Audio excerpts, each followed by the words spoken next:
샬롬, 반갑습니다. 바이블 투어 65일차입니다. 이제 예레미야 1장부터 13장까지 읽도록 하겠습니다. 오늘도 말씀이 있는 시간 가운데 은혜가 넘치시기를 주님의 이름으로 축복합니다. 자, 오늘의 1장부터 13장에 흐르는 공통된 주제는요, 무감각해진 영을 깨우자라고 한번 정해 보았습니다. 서두에 정한 주제이긴 하지만 어떻게 보면 예레미야 전체를 관통하고 있는 주제일 수 있고요. 또한 우리에게 주시는 말씀의 교훈이기도 합니다. 그 이유는 예레미야의 이제 활동 시기를 보면 알 수가 있습니다. 예레미야는 남유다의 그 바벨론에 의한 함락 직전까지 마지막 그 멸망의 시기 가운데 활동했던 선지자가 바로 예레미야였습니다. 너무 어두워진 시대 가운데 도저히 어떠한 방법으로도 회복될 것 같지 않은, 결국은 그 함락을 예고했고 그 멸망을 예언했던 대로 흘러가는 나라와 민족과 이스라엘 백성들을 보면서 그렇게 눈물 흘렸던 예레미야. 그래서 우리 예레미야를 눈물의 선지자라고도 합니다. 예레미야의 이제 성품을 보면 참 천성적으로 부드럽고요. 동정심이 많은 사람이죠.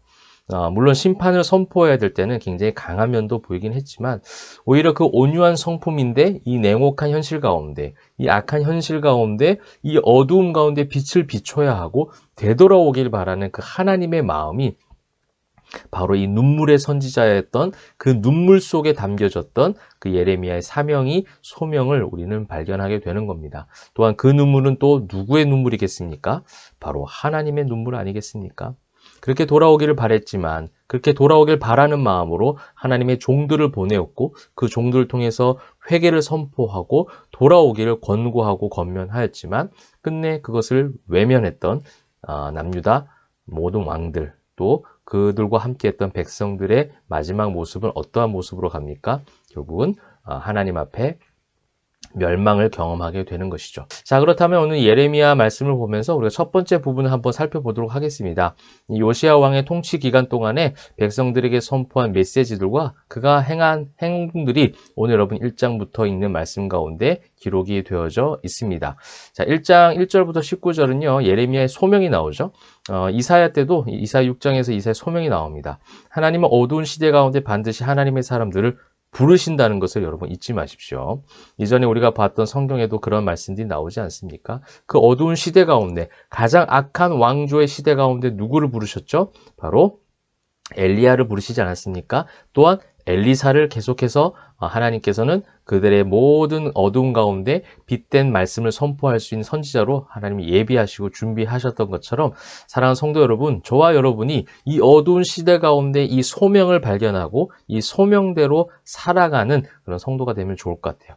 자, 그래서 이 예레미야의 소명이 이제 1장에 나오고요. 그 다음에 이제 2장 1절부터 3장 5절까지는 유다의 범죄가 나옵니다. 또한 그 범죄를 하였기 때문에 유다가 받을 형벌들이 3장 6절부터 6장 30절까지 나오고요. 유다가 이제 우상 숭배했던 이야기가 7장부터 10장까지 나옵니다. 그럼에도 불구하고 하나님의 언약을 계속해서 버리고 있는 그런 유다의 모습들을 우리는 13장까지 말씀을 볼 수가 있습니다. 언약의 말씀을 저버리고 세상적 번영에 눈이 멀어서 우상을 숭배하던 유다. 그리고 그 선포된 회개에 대한 공고의 말씀들, 그러나 이 공고의 말씀들, 이 경고의 메시지에 전혀 반응하지 않은 우두남. 그래서 무감각해진 영적인 무너짐, 우리가 그것을 보게 되는 거예요. 여러분, 이것은 그들의 모습으로 성경에서 기록되어 있지만 어찌 보면 저와 여러분, 우리 한국교회, 우리 이 시대에 살아가는 모든 성도들의 모습일 수 있다는 것을 우리는 꼭 기억해야 합니다. 여러분, 우리가 무감각해져 있지 않은지, 예배 가운데, 찬송 가운데, 말씀 가운데 여러분의 감각이 살아 움직여서 그 회개의 말씀이 선포될 때 회개를 하고요, 그 감사의 메시지가 선포될 때 감사가 하나님 앞에 찬송으로 올려드려지고요, 정말 자족하고 만족할 수 없는 상황과 환경 속에서도 예수 그리스도의 그 십자가와 부활과 다시 오심을 생각하면 다시 평화를 누리고 나음을 경험하는 그 감각이 살아있는 영적인 우리의 생명력, 이것이 있는지를 우리는 다시 한번 돌아봐야 합니다. 무감각해진 영을 깨울 수 있기를 소망합니다. 여러분, 우리 육신도 그렇지 않겠습니까? 어떠한 외부의 어떤 병균에 잘못된 것이 침입해서 들어올 때에 몸이 무감각해서 통증을 느끼지 않고 가만히 있는다고 생각해 보십시오. 아프지 않으니까 괜찮은 겁니까? 아니죠. 건강할수록 아픕니다. 건강할수록 몸은 반응하는 거예요. 싸우는 것이죠.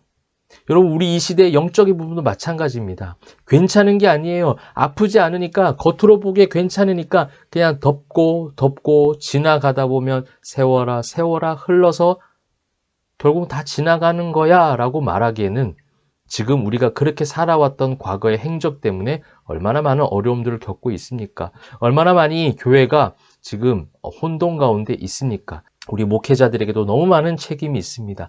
통회하고 자복하고 회개해야 합니다. 그리고 많은 성도님들, 우리 모든 하나님의 자녀된 성도들 공통적으로 지금은 회개하고 주님 앞에 무감각해진 영을 다시금 깨워서 우리 하나님 앞에 온전하게 드리는 삶을 살아가야 된다는 거예요.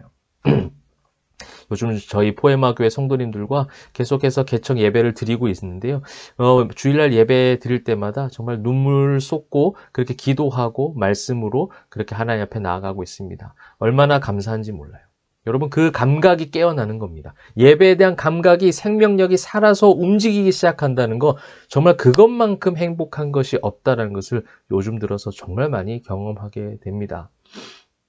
화려한 시설이 없고 또 뭔가 채워진 많은 것들이 있진 않지만 그 한 사람 한 사람의 성전들이 하나님 앞에 뜨겁게 찬양하고 말씀을 사모하고 예배할 때 오는 그 하나님께 주시는 그 기쁨과 그 감사가 얼마나 큰지 몰라요. 사랑하는 성도 여러분, 우리 모두가 그러한 예배, 그러한 영적 감각을 깨우는 그러한 말씀 읽는 시간들이 되면 좋겠습니다. 말씀을 그냥 읽는 것이 아니라 말씀을 읽으면서 여러분의 영적인 부분들이 깨어남으로 무감각해진 영적인 부분이 깨어나서 온전한 예배를 올려드리는 저와 여러분이 되면 좋겠습니다. 어두운 시대 가운데 이사야와 예레미야가 소명을 받았던 것처럼 저와 여러분은 그 소명이 있습니다. 여러분 잊지 마시고 그 소명 꼭 붙잡으시고 그 소명자, 사명자답게 복음을 전하는 삶을 계속해서 살아내시는 저와 여러분 되시기를 주님의 이름으로 축복합니다. 기도하겠습니다. 사랑과 은혜가 풍성하신 하나님 감사합니다. 하나님 우리에게 소명을 주셨습니다. 하나님의 자녀로서 사명을 감당케 하시기 위한 그런 소명을 주셨는데 우리 모든 성도들 그 소명 붙잡고 이 어두운 시대 가운데 예레미야와 이사야처럼 말씀을 선포하고 복음을 선포하고 회개를 선포할 수 있는 우리 모두가 되게 하여 주옵소서. 그러한 믿음의 담력을 허락하시고 또한 그것을 통해서 우리의 무감각해진 영이 다시 한번 깨워지게 하시고 다시 한번 하나님 앞에 온전하게 나아갈 수 있는 시간들로 채워질 때에 살아 움직이는 생명력 있는 우리의 영적인 생활이 될 수 있도록 주님 축복하여 주시옵소서. 감사와 찬송과 영광 올려드리며 살아계신 예수 그리스도의 이름으로 기도합니다. 아멘. 오늘도 우리의 영을 깨움으로 여러분 생명력 있는 하루가 되시기를 소망합니다. 말씀의 힘과 능력으로 화이팅!